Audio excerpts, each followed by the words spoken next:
Pemerintah terus mempercepat agenda hilirisasi dengan menyiapkan 21 proyek tahap pertama yang akan didanai dengan investasi sebesar 40 miliar dolar Amerika Serikat.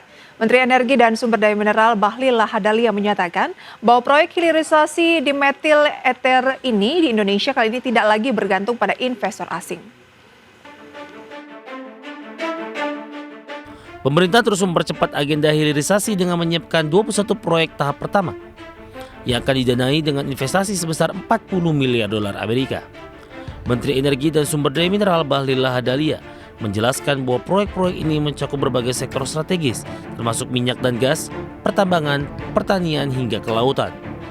Sementara itu di sektor gasifikasi batubara, pemerintah menargetkan pengembangan produksi dimethyl ether atau substitusi LPG. Menurut Bahlil, proyek DME kali ini akan menjalankan dengan pendekatan berbeda, yakni mengandalkan sumber daya dalam energi tanpa ketergantungan pada investor asing.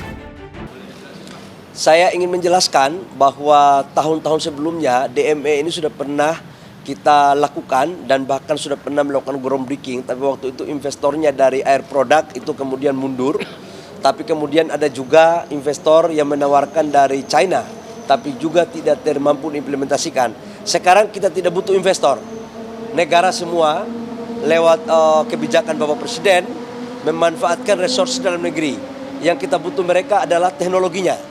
Jadi hari ini teknologi yang kita butuh, uangnya, capex-nya semua dari pemerintah dan dari swasta nasional, kemudian bahan bakunya dari kita, off-taker-nya pun dari kita.